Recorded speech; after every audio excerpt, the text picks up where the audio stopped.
다 같이 묵도하심으로 주일 예배를 드리겠습니다. 믿음이 없이는 하나님을 기쁘시게 하지 못하나니 하나님께 나아가는 자는 반드시 그가 계신 것과 또한 그가 자기를 찾는 자들에게 상 주시는 이심을 믿어야 할지니라. 아멘.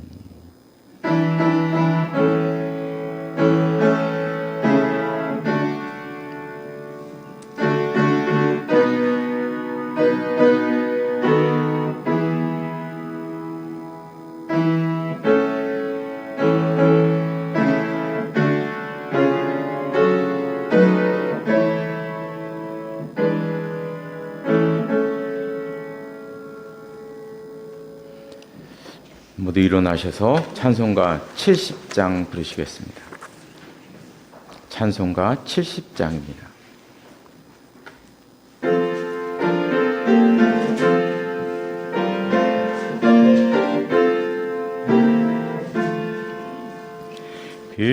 피난처 있으니 환난을 당한 자 이리 오라. 땅들이 변하고 물결이 일어나 산 위에 넘치되 두렵지 않네. 이방이 떠들고 나라들 모여서 진동하나. 우리 주 목소리 한 번만 바라면 천하의 모든 것 망하겠네. 만유주 하나님 우리를 도우니 피난처요. 세상의 난리를 그치게 하시니 세상의 장검이 쓸데없네.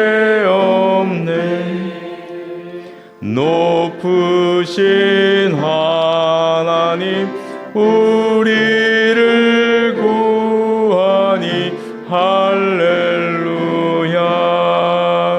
괴로움이 심하고 환난이 극하나 피난처 되시는 주 하나님.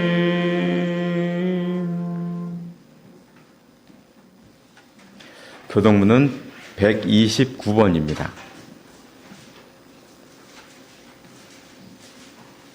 교동문 129번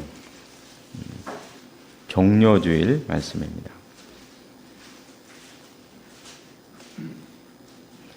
시온에 따라 크게 기뻐할지어다. 보라, 내 왕이 내게 임하시나니 그는 공의로우시며 구원을 베푸시며 겸손하여서 나귀를 타시나니 나귀의 작은 것 곧 나귀 슬기니라.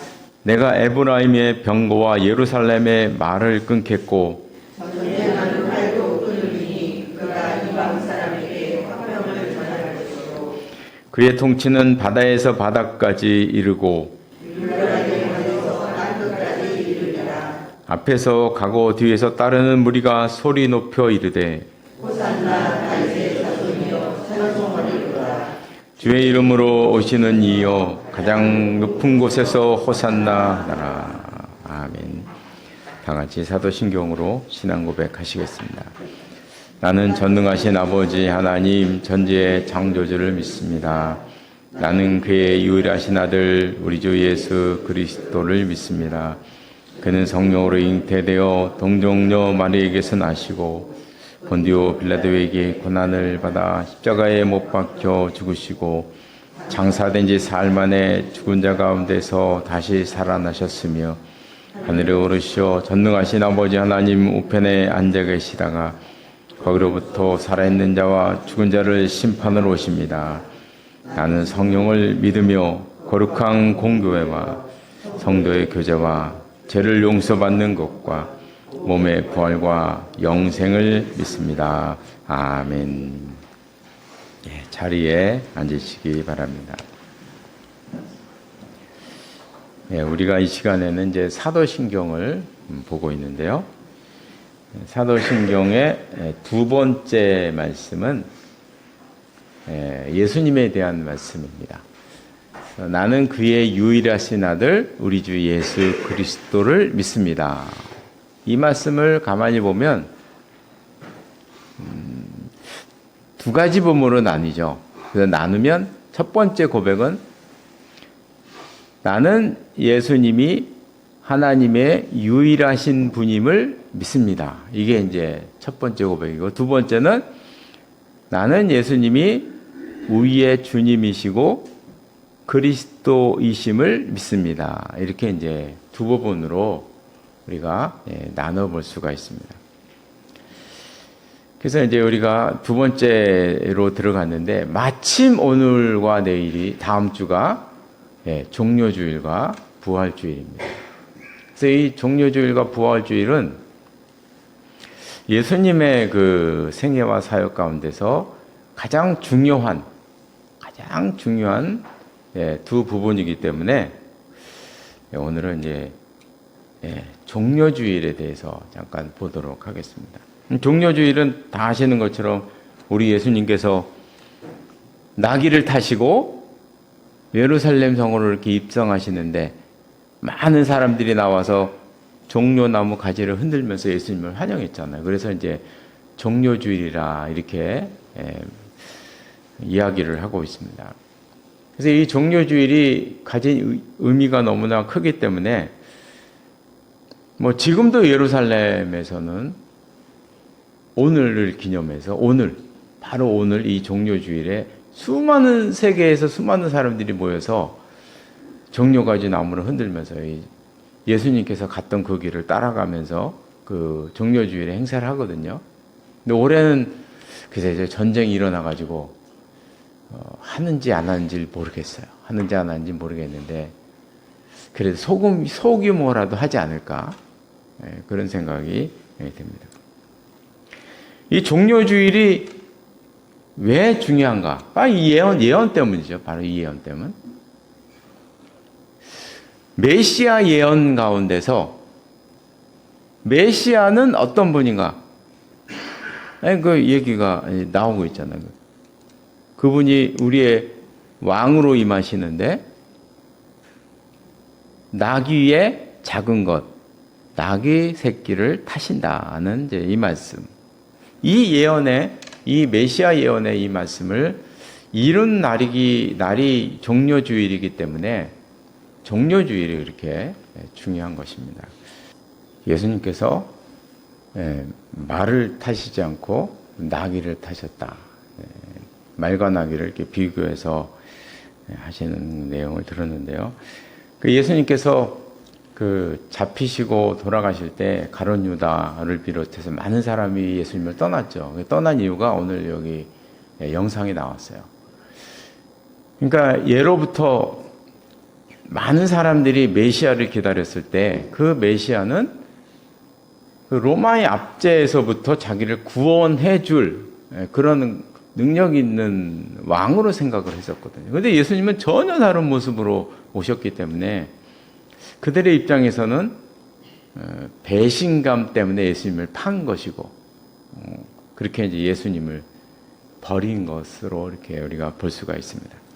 하여간 우리 예수님께서 나귀를 타고 오셨다. 이 놀라운 사실을 늘 기억하시기를 바랍니다. 광고 말씀을 전해드리겠습니다. 들어오시면서 이제 보신 것처럼 지난 주간에 교회 전면을 아주 새롭게 단장을 했습니다. 깨끗하게. 색깔이 너무 마음에 들더라고요, 저는요. 너무 마음에 들고. 하나 좀 달라진 게 있는데, 달라진 거 혹시 발견하셨나요? 달라진 게, 우리 창에 창 옆에 나무 이렇게 모양으로 인테리어로 날개가 있었어요. 창에 양쪽 날개가, 그러니까 하나, 둘, 셋, 넷, 밑에도 5, 6, 7, 8, 옆에도 9개, 10개의 날개가 이렇게 있었는데, 저는 태풍 올 때마다 그 날개가 떨어질까봐 늘 염려가 되는데, 이참에 그 날개를 다 떼어버리자. 그랬더니 페인트 하시는 사장님이 이렇게 보시더니 그 날개를 떼야 된다 그러더라고요. 그래야 이 건물이 환하게 산대. 그런 날개가 있어서 우중충하다는 거예요. 저는 그런 거 전혀 몰랐는데, 떼어놓고 보니까, 건물이 이렇게 살더라고요. 떼어놓고 보니까. 건물이 싹 살면서, 이 건물이 나무 건물이구나 하는 게 딱 드러나는 것 같아요. 그래서 이번에 참 너무 그거 하나 바꿔도 이렇게 기분이 좋아지고 좋아진 것 같아요. 하나님께 감사를 드리고요.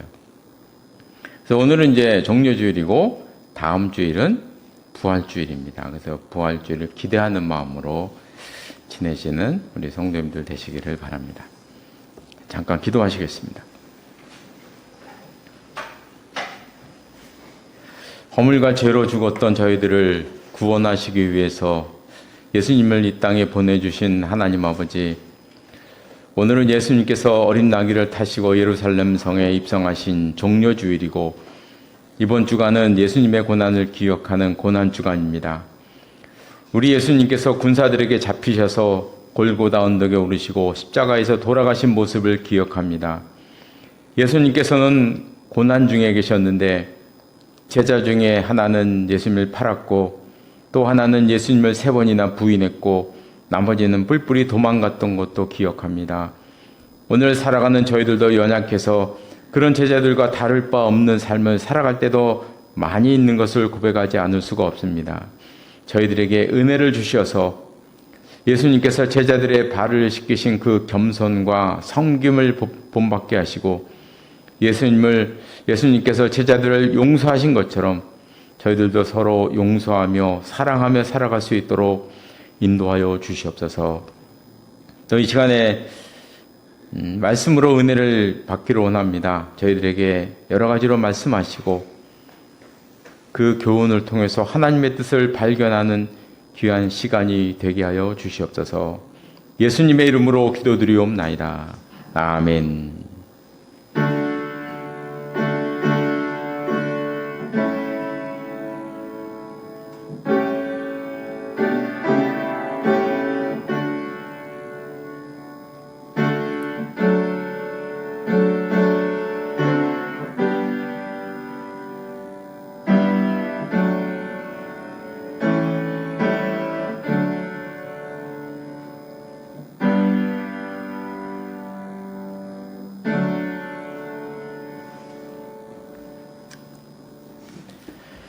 오늘 주시는 하나님의 말씀은 신약성경 갈라디아서 3장 말씀입니다. 신약성경 306쪽에 있습니다. 신약성경 306쪽 갈라디아서 3장 28절과 29절 말씀. 간단합니다. 2절 말씀이기 때문에 우리 한 목소리로 읽겠습니다. 시작. 너희는 유대인이나 헬라인이나 종이나 자유인이나 남자냐 여자나 다 그리스도 예수 안에서 하나이니라. 너희가 그리스도의 것이면 곧 아브라함의 자손이요 약속대로 유업을 이을 자니라. 아멘. 이 말씀 위에 하나님의 은혜가 함께 하시기를 바랍니다. 찬송가 313장 찬송가 313장 부르시겠습니다.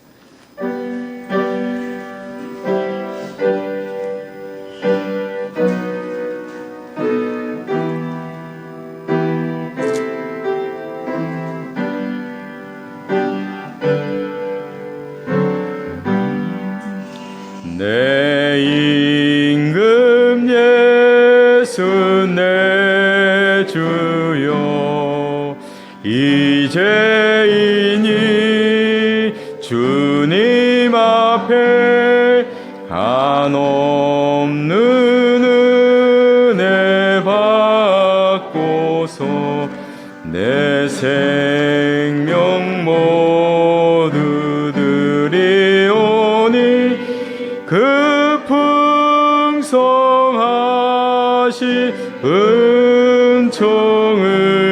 주 내게 내려 주소서. 내 임금 예수 내 주여, 내 허물은 덮으시고 주 십자가에 흘리신 그 피를 믿는 마음 모사 내 중한 죄를 사하여 참 평안한 마음 주소서. 내 임금 예수 내 주여, 주 내에 감격하여 한없는 감사 찬송은 내 주님 앞에 드리오며 내 마음과 정성 다하여 늘 기뻐하며 살리라. 내 임금 예수 내 주여, 이 마음과 이 천한 몸 그 몸의 피로 값주고 주 친히 사신 것이오니 나 이제 사나 죽으나 주 뜻만 따라 살리라. 아멘. 예, 우리가 지난달 말주에는 이제 도교를 하다가 그쳤는데요. 자, 오늘은 이제 나머지 부분을 하고 유교에 대해서 얘기를 해보도록 하겠습니다. 이 도교는 그 도교의 목적이라고 할까요? 그거는 이제 거기에 제가 주보에 쓴 것처럼 불로장생입니다. 그래서 도교의 인광과는 산신령이에요. 산신령. 그러니까 내가 산신령 되는 것, 내가 신선되는 것, 네, 그것입니다. 그래서 이 사람들은 이제 내가 도사가 되고, 그리고 이제 산신령 되고, 신선을 되기 위해서는 산속 깊은 곳에 들어가서 자연과 함께 살면서 자연의 길을 들이마시면서, 그리고 또 그 오래 사는 동물들, 십장생이라고 불리는 오래 사는 동물들의 모습을 내가 흉내를 내면서 수련을 쌓는 것을 이제 즐겼죠. 그러면서 자기가 불로장생하겠다. 이건 생각을 갖는 사람들이에요. 그래서 긍정적으로 보면 뭐 태권도, 뭐 태견이나 쿵우나 이런 것들이 다 도교에서 나온 것이죠. 그들이 산속에 들어가서 막 학의 모습으로 막 이렇게 하고 호랑이 모습으로 막 이러하는, 이게 다 이제 무술이 된 거잖아요. 그렇게 이제 좀 무술을 발전시키는 그런 긍정적인 면도 했고요. 또 중요한 게 생각이 호흡이에요. 호흡. 막 산속에 들어 자연의 기를 빨아먹어야 되니까 단전호흡과 이런 호흡법 이런 것들도 이제 만들어 놓고. 근데 아무리 산속에 들어가서 이슬을 먹고 솔잎만 먹고 십장색을 따라하고 기를 들여 마시고 해도 아무리 해도 내가 산신령 될 길이 없네요. 산신령 된 사람이 없어요. 한마디로 말하면 신선이 된 사람이 없다는 거예요. 전설 속에만 있어요. 저 산 속에 들어가면 500년 산 산신령이 있다. 근데 아무리 그 산에 들어가서 돌아다녀도 없어. 만날 수가 없어. 될 수가 없는 거예요. 그래가지고 그들은 한 가지의 방법을 생각해냈죠. 먹는 것으로 내가 불로장생하겠다. 그래서 이제 우리나라의 보양식이 출발한 거잖아요. 보양식은 이제 이런 도교의 생각에서 나온 거예요. 보양식. 그 보양식의 기준이 하나가 있어요. 뭐냐면 기가 뭉쳐 있는 게 뭉쳐 있어야 돼. 그게 보양식이에요. 그래서 그 고매, 간, 웅담 이게 기가 뭉쳐 있다는 거예요.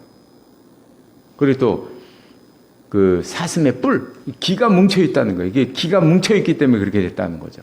이 기가 뭉쳐 있는 거. 그 물고기 가운데서 물고기의 내장을 먹어요. 내장. 기가 있다는 특별히 일급수에서 사는 그게 이제 산에서 내려온 기를 먹었다는 거예요. 그 내장. 네, 이런 것들을 먹는 보양식을 발전시켰어요. 우리나라 사람들의 보양식은 신앙 수준이에요. 거의 신앙 수준. 먹어야 오래 산다. 근데 성경에서는 어떻게 오래 사느냐? 내 부모를 공경하라. 땅에서 장수하리라. 이렇게 말씀하시죠. 물론 이제 성경에서 뭐 부모라고 특정 지었지만 그 말씀들 전후를 보면 다 가족과의 관계, 가족의 관계, 가족의 화목, 사랑 이런 관계 속에서 장수가 온다 이렇게 얘기를 하고 있어요. 완전히 다르죠. 완전히 다릅니다. 그래서 이런 것들을 이제 다 우리가 도교에서 온 것이 다 버려야 될 것들입니다. 도교의 신앙은 이제 네 가지, 우리가 너무나 잘 아는 네 가지, 뭐 풍수지리, 정한수, 점, 사주팔자, 궁합. 이제 이런 것들이 다 지금은 누가 하냐면 다 무당들이 하잖아요. 그죠? 무당들이 해요. 무속에 다 흡수됐어요. 도교가. 그러나 이런 것들은 원래는 다 도교에서 나온 거죠. 풍수지리는 땅과 산에도 기가 흐른다는 얘기거든요.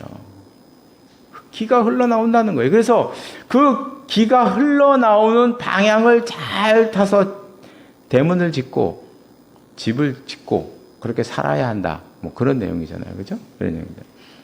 특별히 이 사람들이 생각하는 게 묘자리가 중요하잖아요. 일한다면 묘자리를 옮겨요. 그래서 우리나라 사람들 가만히 보면요. 정치인들 가운데 대통령의 야망을 꾼 사람들은 많은 사람들이, 다는 아니지만 많은 사람들이 묘자리를 한 번씩 옮겨요. 수억 들여가지고 지관 사서 명당자리 하나 골라가지고 꼭 옮겨요. 그래서 정치인들은 묘 옮기잖아요. 부모 묘 옮기잖아요. 저 사람 대통령 꿈을 갖고 있기를 생각하시면 돼. 분명합니다. 다 그렇게 된다는 거죠. 저 시골에 가면은 지관이 대통령이에요. 지관이 대통령이에요. 묘 이렇게 딱 보고 진짜 별거 하는 거. 이게 하관식에 가보면 지관이 관자를 이렇게 봐주거든요. 그건 진짜 아무것도 아니에요. 저도 할 수 있어요. 저도. 저 산꼭대기 봉우리 향해서 똑같이 맞추면 돼. 그거 하나 맞추고 수백만 원 받아가는 거예요. 한 1분, 2분 맞춰. 그리고 수백만 원 받아가는 거예요. 그래도 그렇게 하고요, 다. 풍수지리 이거 하나 때문에 그러고 있는 것이죠. 근데 제가 풍수지리를 배웠게요, 안 배웠게요? 배웠게요, 안 배웠게요? 저 배웠어요. 저 진짜 배웠어요. 그게 뭔가 궁금해가지고 배웠어요. 풍수지리, 뭐 풍수 인테리어 이런 것도 배웠어요, 제가. 책도 보고 그랬어요. 집에 가면 책이 있어요. 막 배우고 그랬는데요. 땅에 집안이 좋고 안 좋고는 존재해요. 그래서 뭐 습기가 있고 이제 하관식에 가잖아요. 하관식에 가면 땅을 파잖아요. 포크레인에 딱 찍었는데 물 나오는 데가 많아요. 그 물 나오면 거기 할 수가 없잖아요. 그래서 한 번은 제가 하관식 하나 12시에 갔는데 오후 6시까지 땅만 파다 온 집이 있어요. 그 하관식을 못했어요. 계속 파면 물 나오고 파면 물 나오고 파면 물 나오고 그런데 쓸 수가 없는 거잖아요. 그러니까 그렇게 물이 나오는데 그리고 햇볕이 잘 들고 바람이 잘 들어오는데 이런 거는 있어요. 이런 거는.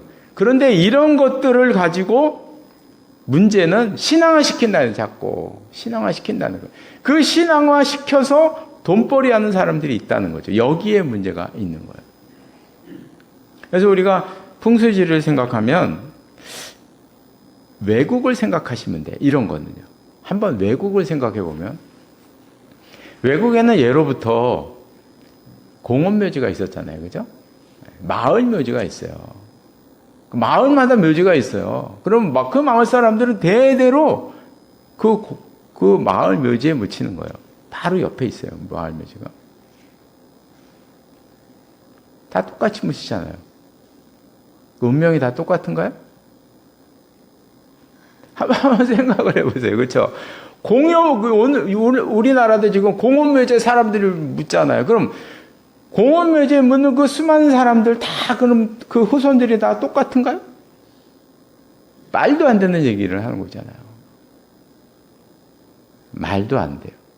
그러니까 그냥 햇볕 잘 들고 바람이 잘 드는 곳, 그런 땅이 좋은 땅입니다. 거기다가 집 짓고 살면 되는 거예요. 습한데 집 짓고 살면 되겠어요?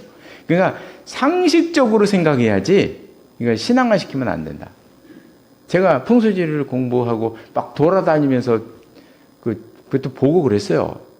정말 이게 뭔가? 그거 너무 궁금한 거예요, 저는. 정말 그게 정체가 무엇인지 내가 궁금해가지고 돌아다니면서 땅도 보고 그렇게 했거든요. 내린 결론이 그거였어요. 신앙화시키면 안 되고요. 그냥 햇빛 잘 드는 곳에 집 지으면 된다. 그거 하나입니다. 그 풍수 인테리어라는 것도 있잖아요. 그거요, 딱 하나입니다. 바람 잘 통하게 하면 되는 거예요, 집안에. 그러니까 물건을 뭉쳐놓지 말라는 거예요. 뭉쳐놓지 말라. 집안에 물건을 뭉쳐놓으면 거기서 썩고요. 안 좋게 되는 거예요. 건강에 안 좋죠. 생각에도, 정신에도 영향이 오는 거예요. 그래서 사방팔방으로 사람이 잘 다닐 수 있도록 물건을 덜어내는 것입니다. 그게 핵심이에요. 별거 없어요. 그렇게 하시면 되고, 정한수. 낮에 물에는 기가 없대요. 왜냐하면 낮에는 기가 하늘로 올라가고 밤에 기가 하늘에서 땅으로 내려온대요. 그러므로 특별히 자정수가 중요하다고 얘기를 해요. 그리고 아무도 떠가지 않은 물, 새벽 첫물, 여기에 기가 있다고 말하는 거예요. 그 물을 떠와야 된다는 거죠. 그 물을. 그게 정한수예요. 그냥 미네랄이 많은 물이 좋은 것입니다. 한마디로 말하면요, 미네랄이 풍부한 물이 좋은 거예요. 그런 내용입니다. 남녀 간에도 기가 흐른대요. 남녀가 만나면 기가 튀긴대요. 그래서 여자가 남자의 기를 해치면 딸을 낳는데요. 많이 들어보셨죠, 그죠? 그렇게 한다는 거예요. 목사님들도 능력이 있는지 없는지, 아들이 있나 없나를 보아라. 아들을 낳아야 돼. 목사님이 아들이 있어야 돼. 그게 기도 응답으로 아들을 낳아야 된다는 거예요, 아들을. 청빙할 때 아들이 있나 없나를 봤어요, 옛날에. 왜냐하면 딸만 있는 목사님에게 축도를 받거나, 딸만 있는 목사님에게 안수 기도를 받거나, 결혼식에 주례 받는 것을 싫어하는 거예요. 그런 인식이에요. 제가 영락교회 부목사 했을 때 권사님들이 그런 얘기를 하셨어요. 권사님들끼리 얘기하는, 제 앞에서도 얘기를 하세요. 하는 얘기를 저는 어떤 얘기를 들으냐면, 어느 교구 목사님은 딸만 있네. 그런데 우리 목사님은, 저를 가르치세요. 우리 목사님 아들이 둘이야. 아들이 둘이야. 이렇게.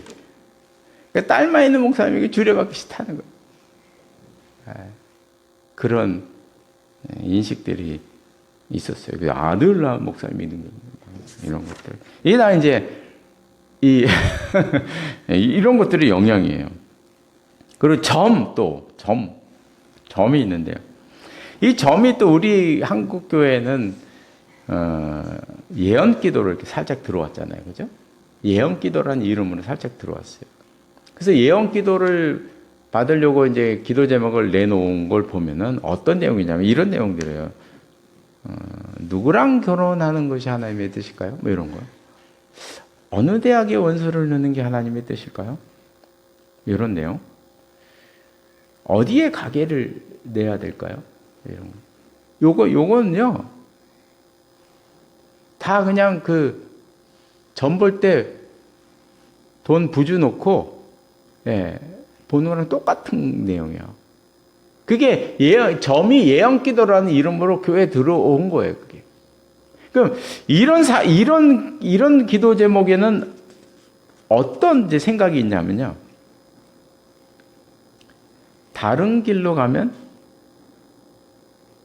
나의 기가 아니고, 내 기가 아니고, 벌을 받는다는 그런 의식이 있기 때문이에요. 그러니까, 하나님은 A라는 대학에 가면 함께 하시고, B라는 대학은 하나님의 길이 아닌 거예요.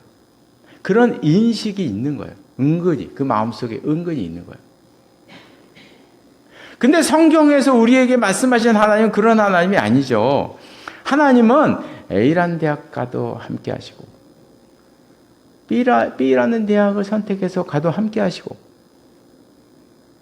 안 가도 함께 하시고, 우리 하나님은 그런 하나님이죠.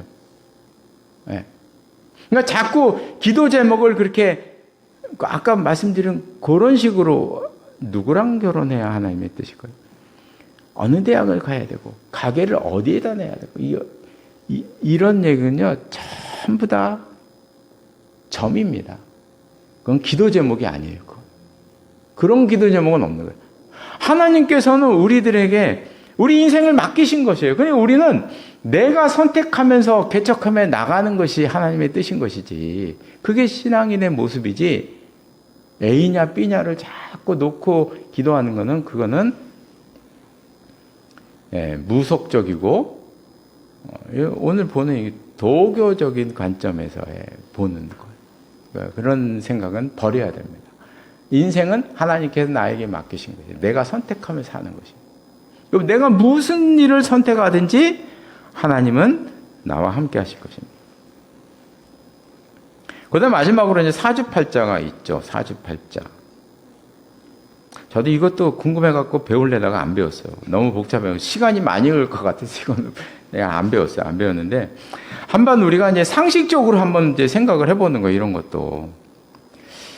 그 생년월일과 시를 따지는 거잖아요. 근데 시도 2시간이에요. 2시간. 2시간 단위로 나뉘어요. 상식적으로 생각을 해보자고요.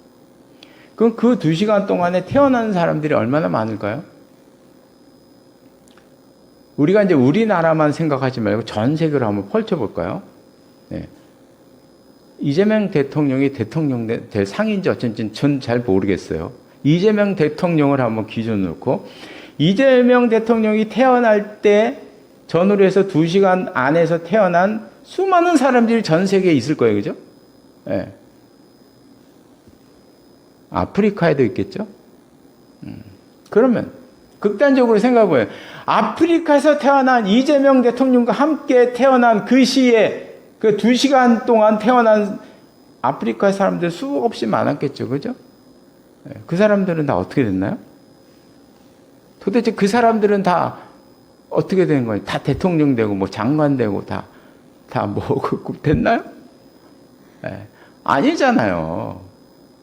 그러니까 우리는 우리의 굴레를 벗어서 이런 걸 할 때는 이게 세계적으로 딱 넓혀서 생각을 해보면,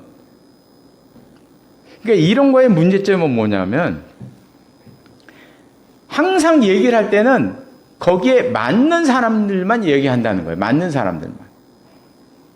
100명 가운데 한두 명 맞잖아요. 한두 명만 얘기를 해. 한두 명 맞은 삶을 가지고 절대화시키는 거예요. 다. 다 그렇게 된다고. 이렇게 얘기를 하는 거죠. 그래서 그런 오류를 우리는 범하지 말아야겠다. 한국교회가 이런 도교 사상들에게 자유로운지 우리가 좀 점검을 할 필요가 있고요. 이런 것들은 좀 벗어야 합니다. 벗어야 합니다. 지금 제가 얘기했던 이것들이 다 도교에서 온 거예요. 그래서 이런 것들은 다 벗어버리고 우리 성경에서 말씀하신 그 사상으로 우리가 지내시기를 바랍니다. 오늘은 이제 유교로 넘어갔는데, 유교는 우리가 교리적으로 보면 너무 복잡해요. 그 말도 안 되는 논쟁이 너무 많아요. 성리학이잖아요. 그래서 대표적인 게 이와 이황의 그 이기 이원론, 뭐 이기 이론론, 그래가지고 뭐 수십 년 동안 서로 논쟁하면서 이렇게 얘기했던 게 유명하게 지금 내려오고 있는데요. 다 말장난입니다. 한마디로 말장난. 다 말장난을 하는 것이죠. 근데 무교, 불교, 도교는 생활 깊숙이 영향을 줬어요. 우리에게 알게 모르게 영향을 너무나 깊이 줬어요. 반면에 이 유교는 조직 문화에 너무 깊이 이제 뿌리를 내리게 됐죠. 그래서 이제 유교는 이제 교리를 따르지 말고 조직 문화에 어떻게 우리가 이 유교의 영향을 받았는가를 이제 보겠습니다. 첫 번째는 유교의 중심은 언제나 신분제도입니다. 신분제도의 꽃은 관직입니다. 관직. 관직에 나가려면 장원 급제를 해야 돼요. 과거에서 급제를 해야 돼요. 그래서 옛날부터 우리나라는 공부, 관직에 갈 수 있는 방법은 공부입니다. 공부. 그래서 예로부터 우리나라는 신분이 상승할 수 있는 유일한 길은, 우리나라 역사 대대로 유일한 길은 공부입니다. 그래서 알게 모르게 우리들은 거기에 녹아져서 공부에 목숨을 거는 거예요. 공부에 돈을 투자하고 그냥 애들 닥달하고. 사실 신분이 상승할 수 있는 방법이 공부밖에 없다고 생각해요. 요즘은 이제 방법이 많은데 아무리 방법이 많다 그래도 아직도 우리 생각 속에는 그게 박혀 있는 거예요. 공부밖에 없다. 그래서 공부를 하는 것입니다. 입신양명이 중요하죠. 출세가 중요해요. 왜냐하면 관직이 중요한데, 관직을 얻어야 출세해서 이름을 내고 가문의 영광을 내는 거예요. 이거를 한번 구체적으로 말하면 이런 거예요. 내가 죽으면 묘비에 쓸 게 있어야 한다는 거예요. 네. 우리나라 사람들이 중요하게 생각하는 건 내가 죽으면 묘비에 쓸 게 중요하다는 거예요. 묘비에 쓸 게. 뭐라고 써야 되느냐? 족보에 뭐라고 쓰여질 것이냐? 이게 삶의 그 방향성을 가르쳐 주고요. 우리의 삶의 목적을 나타내는 거예요. 묘비에 뭘 써야 되냐. 그래서 예전에는 정승 집안이 그렇게 중요했잖아요. 우리 조상 가운데 정승이 한 명 있으면요. 그게 10대 조상인지 20대 조상 상관없어요. 내내 정승 집안이야, 저 집안은. 내내 정승 집안이에요.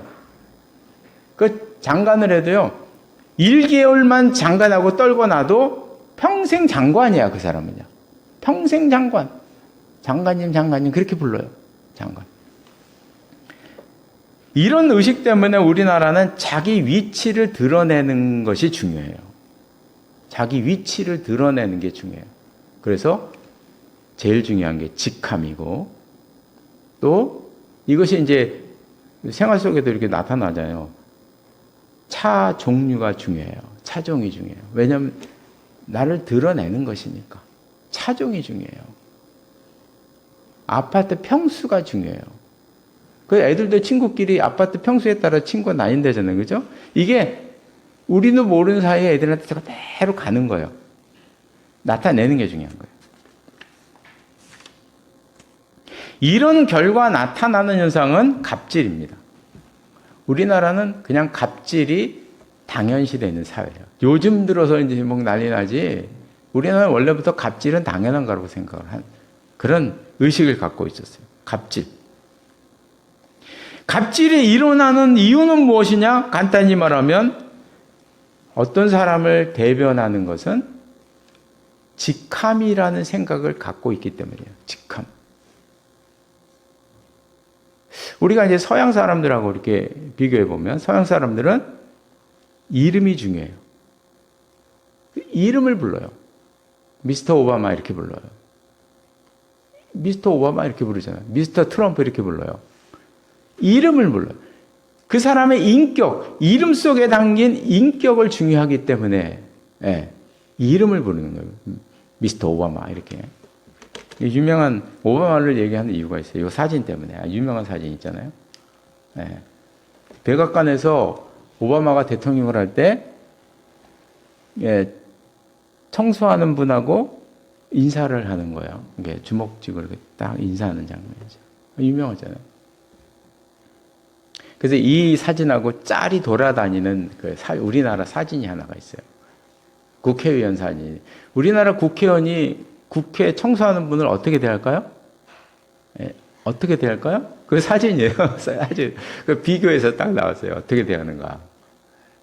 우리나라는 직함이 있는 사람이 일반 사람들을 개돼지로 생각하죠. 그런 인식이 깔려 있어요. 근데 이분들은 그렇지가 않아요. 일만 하는 일이 다를 뿐이지. 오바마는 백악관에서 대통령이 일을 하는 것이고 청소하는 분은 백악관을 깨끗하게 치워서 청소를 하는 일을 할 뿐이에요. 일뿐이에요. 중요한 것은 이름과 인격인 거죠. 일이 중요한 게 아니에요. 근데 우리나라는 이름이 중요한 게 아니에요. 그 사람을 대변하는 건 이름이 아니고 직함이에요. 직함. 직함이 제일 중요한 거예요. 이름을 부르면 그 사람을 하대하는 거예요. 우리나라는 이름 부르면 그 사람 하대하는 거예요. 근데 직함을 불러야 돼, 직함. 교회에서도 마찬가지예요. 외국에서는 목사님을 부를 때도 목사님 안 불러요. 미스터리 그래요. 미스터리. 장로 미스터리 그래요. 그래서 처음 온 사람은 어느 분이 목사님인지 몰라요. 어느 분이 목사님인지 몰라요. 알려줘야 알아. 나중에 강단 위에 섰네. 저분이 목사님이었구나 하는 걸 그때 아는 거예요. 그래서 임기제라는 게 가능해요. 왜냐하면 왜 되기 전에도 미스터리, 장로가 된 다음에도 미스터리, 은퇴한 다음에도 미스터리예요. 다 미스터리예요. 그래서 임기제가 가능해요. 근데 우리나라는 그렇게 안 부르죠. 이 목사, 이 장로, 박 장로 이렇게 부르요. 왜냐하면 목사 장로가 중요하거든요. 우리나라는 이 목사, 장로, 집사, 권사 다 봉사직이잖아요. 그죠? 다 봉사직이에요. 근데 봉사직이 되려고 기도 제목이 되는 나라예요. 장로가 되게 해주세요. 권사가 되게 해주세요. 기도 제목이 돼. 봉사직인데. 그 봉사직인데 이런 나라. 왜냐하면 직함이 중요하니까. 그래서 임기가 끝나도 여전히 목사예요. 그 사람은. 임기가 끝나도 여전히 장로라고 불려져요. 그래서 임기제도가 안 돼요. 우리나라는 임기제도가 안 돼요. 끝나도 임기 제 3년, 4년제 있으면 뭐해? 끝나도 장로인데. 그 장로가 그냥 100명, 200명이 돼버리네, 나중에. 큰 집단이 돼버려. 큰 압력단체가 다시 또 생겨요, 또 하나가. 그래서 임기제를 안 해, 차라리. 차라리 하지 말자, 그래, 차라리. 어렵습니다. 정파 싸움을 또 잘하잖아요. 유교의 꽃은 뭔가요? 당파 싸움이잖아요. 그죠? 당파 싸움.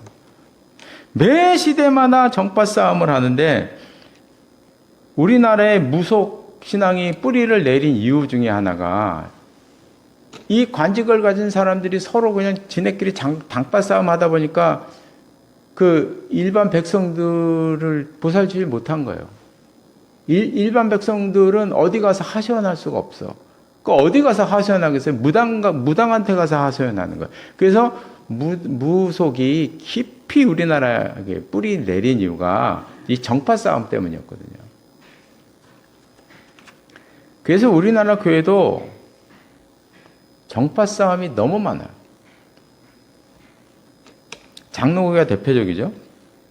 크게는 내수로 나누지만 뭐 통합, 합동, 고신, 기장 이렇게 이제 네 군데지만 우리 통합은 하나예요. 그래도 괜찮아요. 근데 이제 합동으로 가면 합동 안에 100개 이상의 교단이 또 있어요.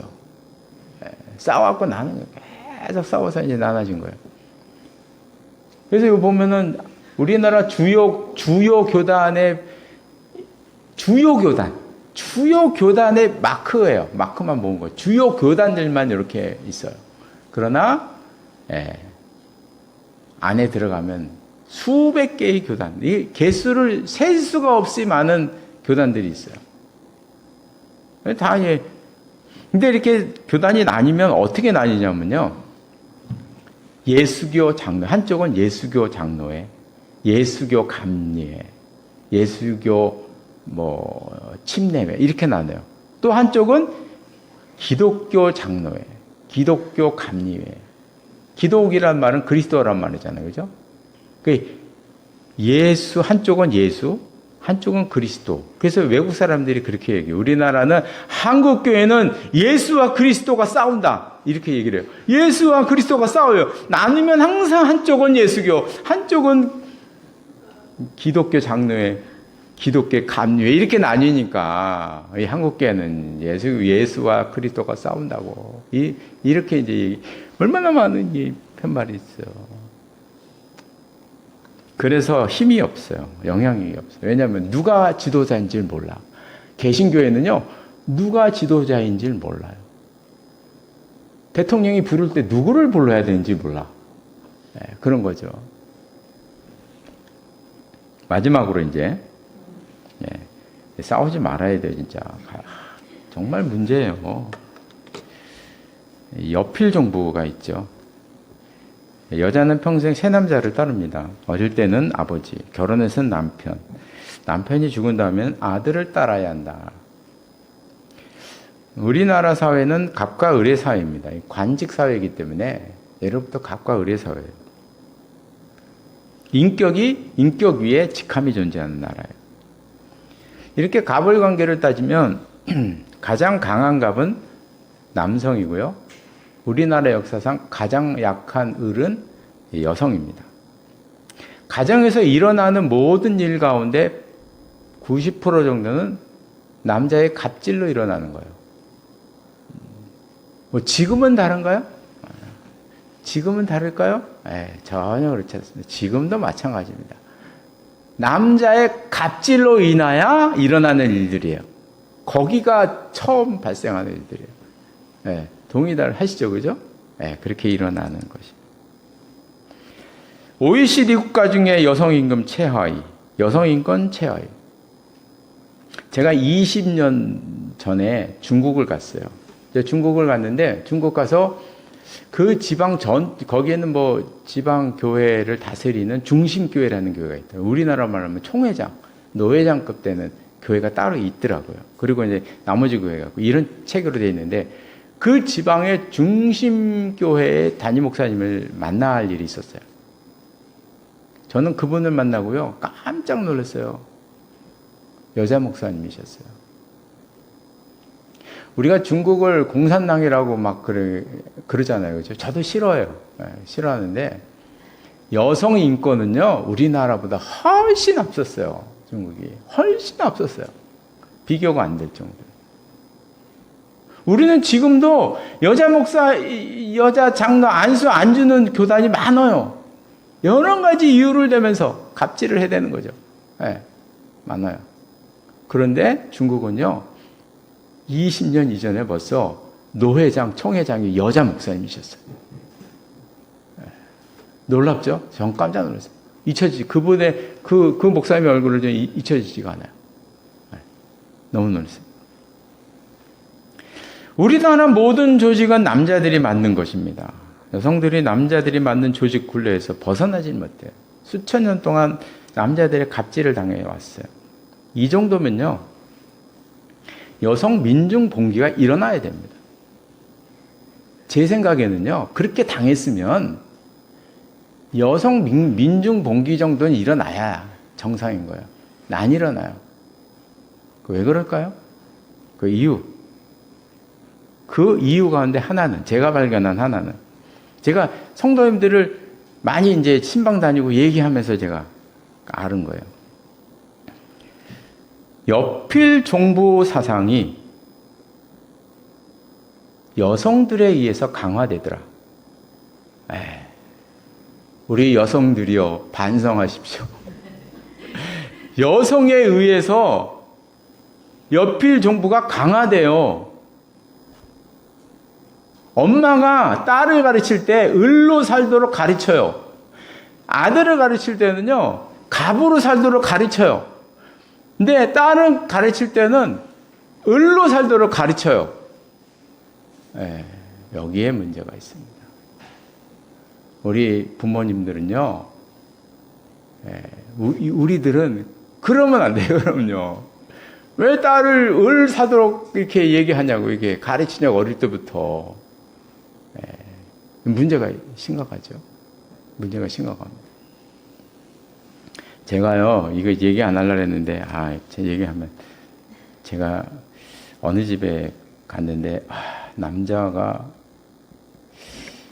잘 나가는 사람이에요. 사위죠. 사위가 잘 나가는 사람. 근데 서울대 나오고요. 키도 183인가 그래요. 너무 잘생겼어요. 제가 봐도, 야, 조인성은 저리 가라 할 정도. 진짜 잘생기고, 서울대 법대인가 나오고. 근데 폭력을 쓰는데, 보통 폭력 쓰는 게 아니에요. 칼을 휘둘러요. 칼을. 그래서 이제 저한테 이제 상담을 하셔요. 이런 경우는 무조건 분리거든요. 그거는 볼 거 없어요. 무조건 분리예요, 그거는요. 그럼 분리는 못 하겠대. 힘들대. 그래서 그 부모님들 오시라고. 부모님들 같이 만났어요. 친정 부모님들에게 사위를 데려다 놓고 경고를 해라. 경고를 분명히 해라. 한 번 더 그러면 갈라서겠다는 경고를 해라. 안 해, 끝까지. 그냥 맞춰서 살기를 원한다. 맞춰서 살기를 원한대. 저는 막 열이 나가지고 얘기하는데, 그 부모님들, 제가 그냥 저보다 연세는 많지만 막 뭐라고 했어요, 정말.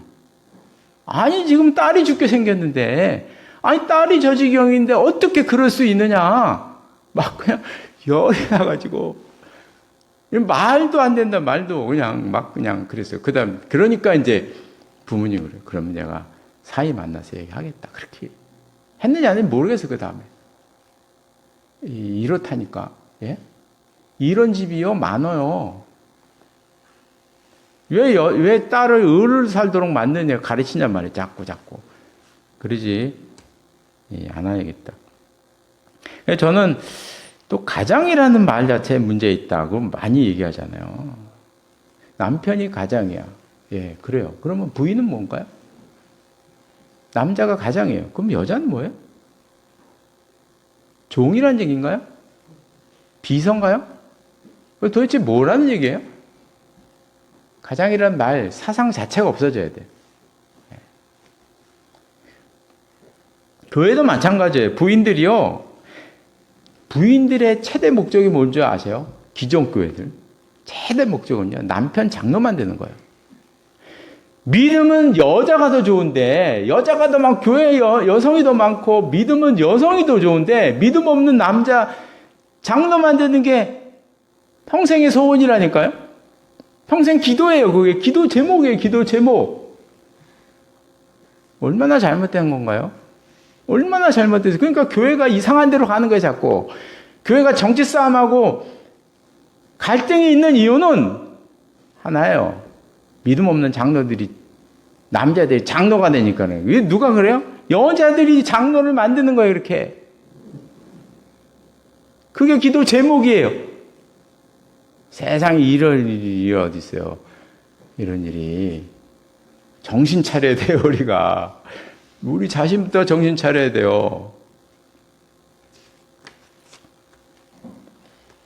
2000년 전에 사도 바울은요, 여성들에게 설교를 시켰어요. 여성을 교회 감독으로 세웠어요. 뭐 유니게, 베베, 루디아, 우리가 잘 아는 루디아 있잖아요. 예, 빌립보 교회 감독이었어요. 여성을 감독으로 해서 2000년 전에. 그래서 오늘 본문이 너무 기가 막힌 말씀이에요. 갈라디아서 3장 28절. 유대인이나 헬라인이나 종이나 자유인이나 남자나 여자나 다 그리스도 예수 안에서 하나이니라. 이 말씀은 그 당시 상황에서 보면요, 이 말 자체가 혁명입니다. 혁명. 2000년이 지난 우리 한국 교회에서도 이거 못하고 있어요. 한 구절을. 한국 교회 안에서도 이걸 못하고 있어요. 얼마나 놀라운 말씀입니까? 그렇죠? 이 말씀이 얼마나 놀라운 말씀이에요. 네, 이제 말씀을 마치겠습니다. 정말 중요한 것은 하나님 앞에서 내 개인의 정체성입니다. 여기에는 직함도 필요 없고 남자, 여자, 성도 필요 없고 아무것도 필요 없는 거예요. 신앙에서 중요한 것은 하나님 앞에서 내 자신의 이름 속에 들어가 있는 인격과 정체성. 이게 중요한 거죠. 이거 위에 뭐 다른 것들은 다 버려야 될 것들이에요. 한국교회는 이거 다 버려야 할 것들이다. 다 버려야 됩니다. 그래서 우리가 내 자신의 또 이름의 획이 몇 개니 이런 게 중요하다는 게 아니고 이름이 중요하다 하면 또 우리는 또 새길로 세는 경우가 있어요. 그런 거 말고 그냥 내 자신의 정체성, 신앙의 인격, 이것이 가장 중요한 것이다 하는 것을 우리 성도님들이 기억하셔서 다른 것들은 다 우리가 하나씩 다 버리며 살아가는 우리 모두가 되시기를 바랍니다. 기도하시겠습니다. 하나님 아버지, 우리가 오늘 도교와 유교를 보면서 얼마나 뿌리 깊이 우리 삶 속에, 우리 생각 속에, 신앙 속에 들어가 있는가 생각해 보았습니다. 기도하는 것은 이런 모든 것들 다 벗어버리게 하시고 오로지 내 자신이 하나님 앞에서 갖고 있는 인격과 정체성, 이것이 나의 삶에서 가장 중요한 것임을 우리가 알게 하시고 다른 모든 것들은 다 버리며 살아가는 저희들의 삶이 될 수 있도록 인도하여 주시옵소서. 예수님의 이름으로 기도드리옵나이다. 아멘. 모두 일어나셔서 찬송가 445장 부르시겠습니다.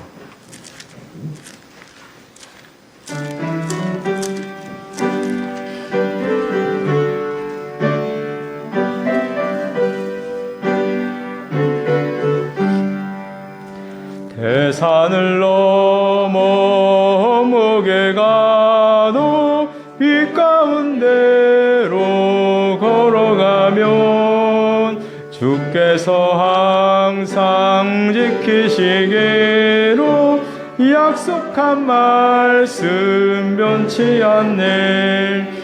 하늘의 영광 하늘의 영광 나의 맘속에 차고도 넘쳐 할렐루야를 힘차게 불러 영원히 주를 찬양하리.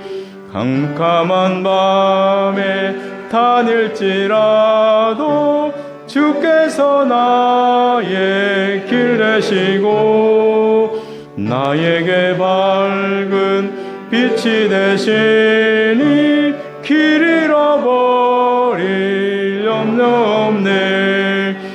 하늘의 영광 하늘의 영광 나의 맘속에 차고도 넘쳐 할렐루야를 힘차게 불러 영원히 주를 찬양하리.